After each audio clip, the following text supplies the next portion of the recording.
You're welcome to the Policy Council. My name is Okwemi Agbaje. Today we look at agriculture and agribusiness, the agricultural transformation agenda, issues of agricultural finance, private equity in the space, and the outlook for the sector. I have someone who has put his hands, his mouth, where his money is in agriculture and agribusiness, with whom we shall explore these issues. Enjoy the program.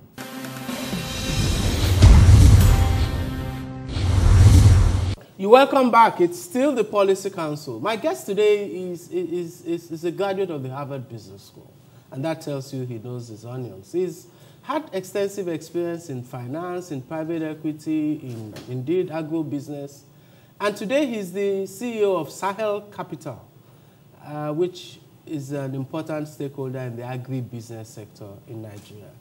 Mezo Nwuneli, you're welcome to the Policy Council. Thank you. Okay, so let me talk about Harvard. I always like to explore those exceptional things. How did you go to Harvard Business School? It's an interesting question. Prior to Harvard Business School, I was an investment banker in New York with JP Morgan. I came back to Nigeria after that for a couple of years, worked in investment banking here. And I knew that if I was going to go to business school, I of course wanted it to be a transformational experience and also a brand institution that would be exceptional. And I applied and was thankfully admitted. And why do you think you were admitted? Because I know I've encouraged quite a lot of Nigerians to apply to Harvard, and only a few of them have succeeded. Why do you think what made the difference? There's certain base things the school looks for, then certain things on top of that. So, of course, base criteria is academics, performance, good professional track record. But on top of that, they would like individuals who they feel are going to change the world or have impact on the world. So when you're applying, if they can see from your track record and history that that's the path that you're going, you're more likely to increase the chances for your application being accepted. And leading up to business school, there were a number of initiatives I was involved in. For example, I went to business school in 2001. Before that, I was involved in helping set up a couple of businesses that created employment in the neighborhood I grew up in University of Lagos. I grew up in University of Lagos campus. I was involved in my community in various initiatives in the village. And then in terms of the story I told, I knew I wanted to be an investor in West Africa. I knew I wanted to help build businesses. And that's the story I told in the application process. And I guess subsequent to that, I've done just that. You've done just that. So they were right. They picked the right bet. The other thing I find remarkable is that your wife is Ndudi Nwuneli, Leap Africa and all of that. She also went to Harvard, right? Yes, she did. So was that a coincidence or did you guys, how did that come about? Well, first of all, we've known each other 21 years. Okay. So all the way back to undergraduate. We've been married 13 odd years. And she actually went to Harvard Business School before I did. I worked for a few years longer before applying. And I think in terms of world vision, wanting to have impact, wanting to help create and build companies, I think one of the things that brought us together in the early years was that similar vision. And it just so happened that we also went to the same school. Would you say, I mean, this is completely outside business. Would you advise people who want to change the world to marry a woman who wants to change the world? Or, as some may argue, a guy who wants to change the world needs someone who's just going to keep the home for him? What's your perspective on that? It's interesting because if you say who wants to change the world, make Nigeria and Africa a better place, it's Ndidi. I want to do that, but I'm more commercially driven. So I'm an investment banker background, I'm a finance person, that's my passion. And for everything, there has to be a commercial return first. And of course, the impact is of course, a nice benefit to that. So I think we complement each other in that regard. Okay, fantastic. Powerful couple. We'll be right back.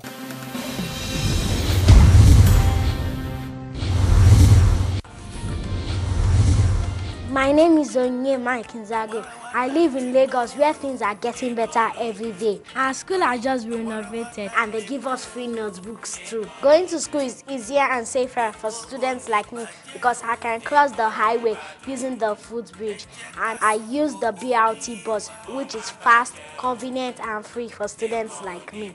I enjoy looking at the beautiful streets on my way to school. And the many street signs tell me where exactly I am. When I get to Basic 12, the government will pay the fees for my GCE and NECO examinations. I am happy. My mom and dad says all these good things are happening because they pay their taxes. I hope to pay my taxes when I grow up and start working. Have you paid your tax? Pay your tax. It's your civic responsibility. It's your duty. It's the law.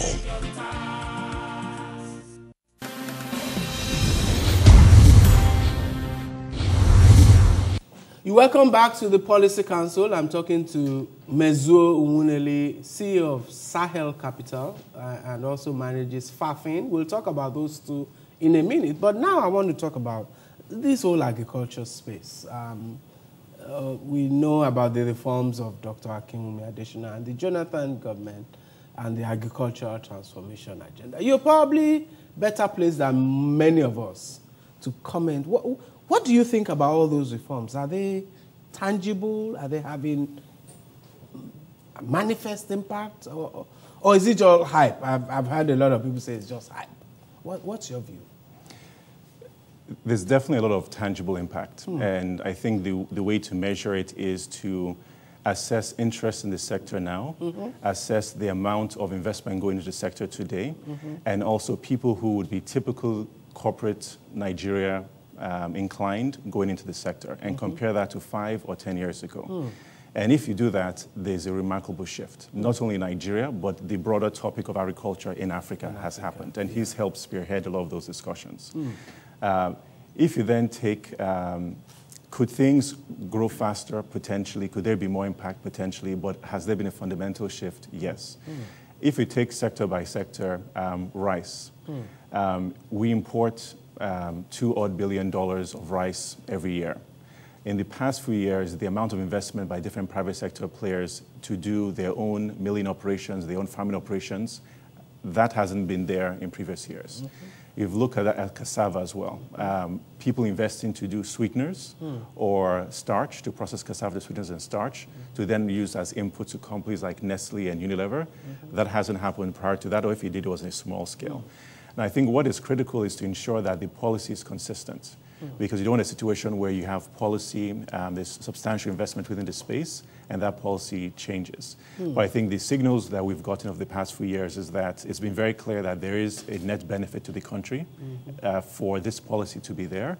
And I'll be surprised if anything changes in the next few years. Indeed, that was a question I was going to ask you. Do you think these reforms will survive Dr. Adesina? Because I'm worried. I mean, I'm hearing rumors around of him going to the ADB or wanting to go to the ADB. What do you think we have sufficiently institutionalized the reforms? Do you think they have a momentum of their own, and if we change policy drivers, we would continue on that path? What's your, from your proximity, what are your instincts? The key, there's always that concern. I think the key barometer is who is investing and how much are they investing. And the more capital you have invested into a sector by people who are also well-placed within the economy, before policy changes, they would also agitate to keep policy consistent because they're also the net beneficiaries of that policy. If we look at a broad range of sectors, whether it's within sugar, whether it's rice, whether it's related sectors, the capital that has gone in, the individuals that are there will, I think in any economy there's always some push for certain policy consistency. So I do not see that changing. Okay. There may be some rollback in a couple policies or tariffs, specifically if we have not yet built local capacity, and it creates higher prices. Rice was an example where there was a rollback recently in tariffs. But I think that's fine if there's a general understanding that where we want to go is import substitution, local sustainability, and what is the timeline to that path. And if it's a clear timeline, then I think investors can key into that. Do you think we'll see the impact of these reforms in the markets, on the stores? Do you think the consumer of food, the housewife, when do you think they will agree with you that we've had agri reforms? It would take a couple cycles and depends on the particular crop. Now, the reforms are in place, but there's also a slight counter push against reforms, specifically security issues in the north. Oh, yeah. Because the agriculture basket for a lot of crops is in northern Nigeria. And there's only so much you can do when there's another force pushing back on implementation of various initiatives. If you take perishable products, tomatoes or vegetables, now, we have 45–50% of losses at the farm gate. To address that, you need to build storage, cold rooms to reduce that loss. If you reduce that loss, there's a direct, immediate impact to the farmer and also to the consumer who is paying higher prices that incorporate those losses. That would take some years to address, but even in the short term, you have, we've come across a broad number of people who are doing greenhouses to do vegetables and are supplying more formal sector stores like ShopRite and equivalent. Now, these supermarkets were importing perishables before, now they're sourcing locally. Okay. So even from the net effect of where is your food coming from, there is an impact right there. Yeah. Within the cassava sector, within starch, there are more players processing cassava to starch. So you have and corn starch is a substitute for cassava. So there's more purchase of cassava starch versus corn than previous years. But all these things take time, and it will likely be 2–3 years before the real impact is felt by everyone. Okay, fantastic. Okay, let's take a time out, and we'll be back to continue this conversation with Mezo Nwulele. We'll be right back.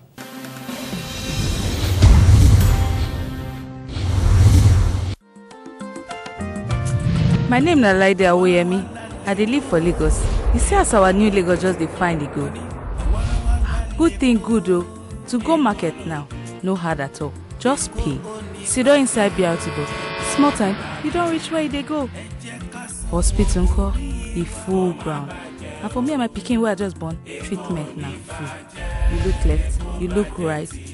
Them they build new roads, new hospitals, new schools, new things everywhere. Everywhere they shine, gone. We thank God though. But come on, I hear saying that this tax money wey they pay, and then they use do all these good things. Me, I they pay my own tax. Say they pay your own. Pay your tax. It's your civic responsibility. It's your duty. It's the law.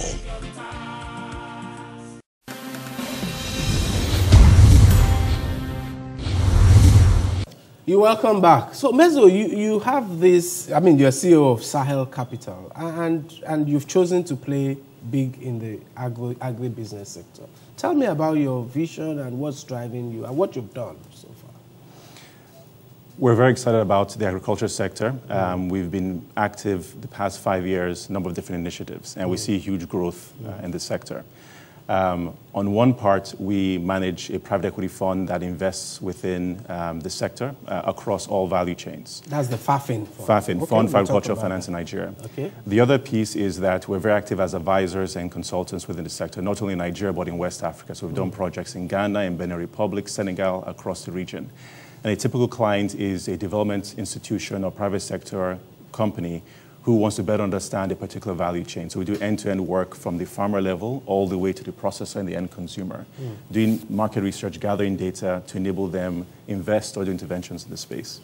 The third piece is we put our own money where our mouth is and invested personal capital and friends and family capital into a processor, factories in Songota in Ogun State. That's Ace Foods. Ace Foods, and have built that up over the past 4 or 5 years. It's still an SME, but considerable work has been done sourcing produce from farmers, which we then process and then package and sell to consumers. Okay, so let's talk a little bit more about Ace Foods and learn from your experience and your insight there.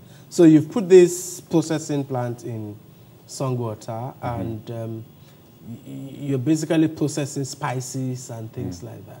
How has been the experience been? Do you get the inputs? Are the farmers producing to quality? What's the insight you have regarding the value chain from from your vantage position, and all those, what are the challenges you face? Sure.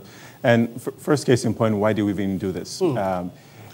One of the largest noodle companies in the company imports 50 tons of chili pepper per month into Nigeria. They import it from Malaysia. There is no reason why they should do this. Why we should import chili pepper? When we grow chili, we all use chili peppers across all our foods. And if you take across a lot of the fast food restaurants, a lot of the noodle companies, we saw the same dynamic. The average supermarket, the bulk of spice on the shelves are imported. So 4 or 5 years ago, we said there's an opportunity here to build a local supply chain, ensure quality, source from the farmers. We increase farmer incomes, which is a huge benefit to the economy and to the country and livelihoods of the farmers. But we're then able to provide a product competitive price to these companies. So we decided to invest, and we spend considerable time doing this. So right now, we source chili peppers, ginger, other spices from farmers, primarily in Kaduna, Kano, Katsina. We bring down to Songota, we process, package. Most of what we produce is sold bulk to be used as ingredients into other companies' products. A small percent is in the retail segment. Okay. And in terms of dynamics, you'd be amazed the variety of it's easy to say chili pepper. There are many varieties of chili pepper. Also, many consumers don't realize the extent of adulteration that is in the market with mixing of spices and products. So a huge portion of our efforts has really been educating consumers, especially industrial buyers, on what is quality, the specifications, to ensure that it's not just buying a commodity versus another commodity, but there's actually specific things they need to look for to ensure they have a quality product. So what has happened is I'm a finance person that has learned quite a bit of the value chain over the years. Yes. And I know that you got some support from development agents, beef, the business innovation facility. That was because there's a perception that you affect the bottom of the pyramid, isn't it? That's exactly correct, because the amount of energy and expense to build out a local supply chain to the farmers is quite considerable, which is why most buyers prefer to just pick up a phone, import a container of product into the country. There's considerable effort. So we were willing to spend that time to build out the network to the farmers, do training, help with inputs, help with financing, and then do training on quality, other issues that they need, guarantee offtake. So because we're willing to do that, a lot of development partners said they're willing to partner with us to provide some funding, some technical assistance to enable us to do that. So we partner with a broad range of institutions. So Business Innovation Facility, which DFID sponsors, was a big supporter. The Africa Enterprise Challenge Fund, which is sponsored by Agro, is also a big sponsor. The Innovations Against Poverty through the Swedes is also a big sponsor. And the key issue is we're increasing the amount of volumes that farmers are selling to buyers while giving them a guaranteed price point. And through that, guaranteeing incomes or improving incomes where they previously would not have that.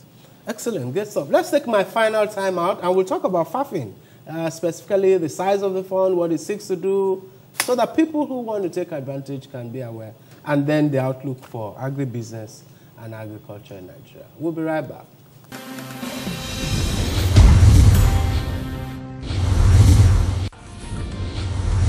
My name is Femi Durojai. Welcome to the New Lagos, where things are improving every day. I work on the island and live on the mainland. But that's no longer a problem. With improved roads, I get to work faster. Sometimes I even leave my car and use the BRT bus, which is comfortable, fast, efficient, and reliable. After a hard day's work, the nights and evenings are even more fun. The streets are better lit, and the city is more secure, so I can catch my phone in peace. I pay my taxes because I want to continue enjoying the good things a big modern city like our Lagos brings. So it's my taxes that makes them real. Have you paid your tax? Pay your tax. It's your civic responsibility. It's your duty. It's the law.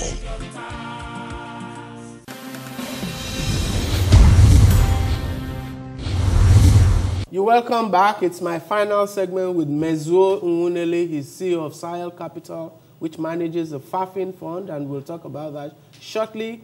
And he's done great things in the agribusiness sector and continues to do good things. So I just mentioned this FAFIN fund, which which is a fund for agricultural finance in Nigeria. I know one of the things people talk about is finance for agribusiness.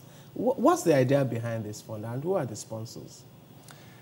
First of all, we're very excited about this fund. The original idea for the fund came from Dr. Akinwumi Adesina, the Honorable Minister of Agriculture, in conjunction with conversations with the German government, KfW Development Bank.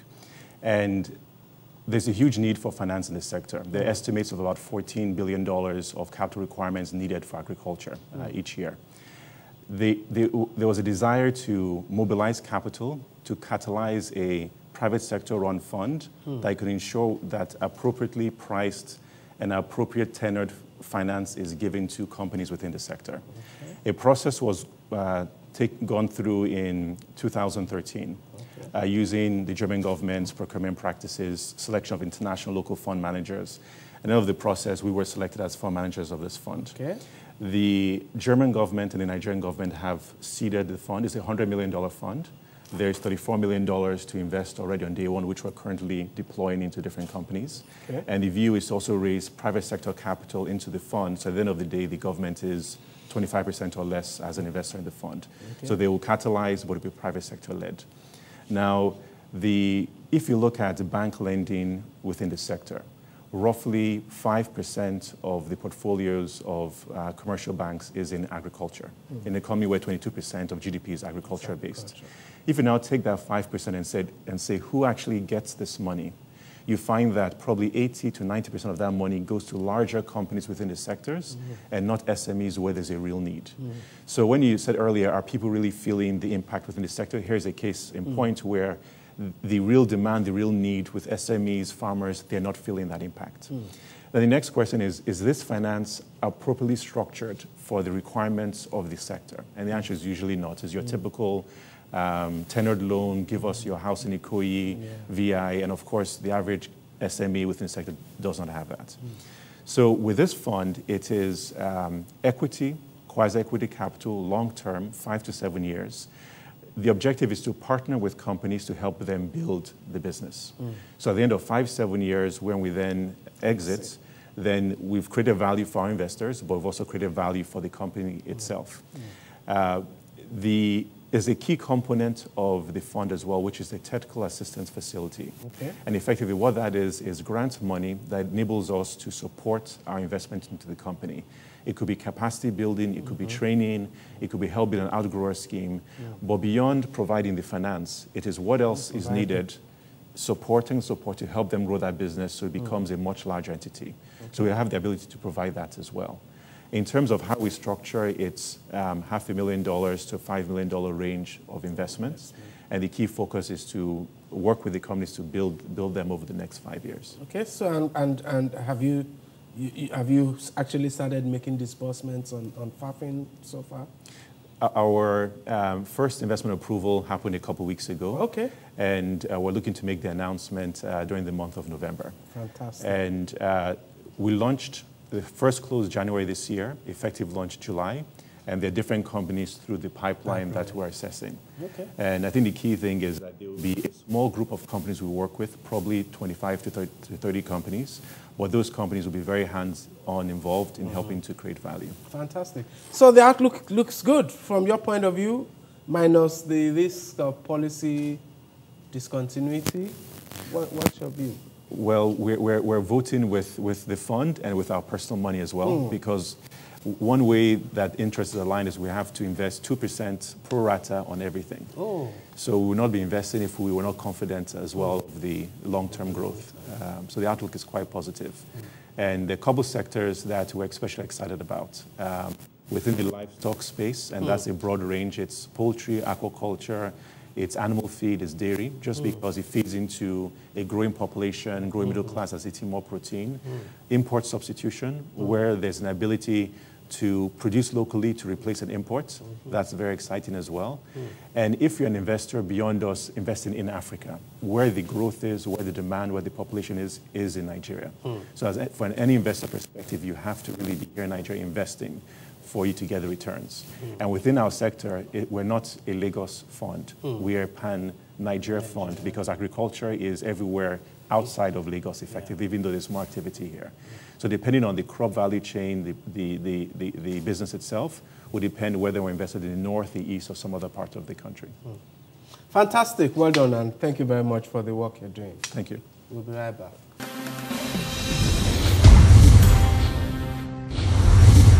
Individuals like Mezo Nwuneli and his company Sahel Capital are putting their money where their mouth is. They're doing things to take advantage of the agri reforms in the economy. And they're having impact, and the outlook for impact is even greater than what we see currently. So things are happening, but we need policy continuity, we need to protect the investment dollars, and we need to signal to people, investors, that reforms will be sustained and that policies will be irreversible.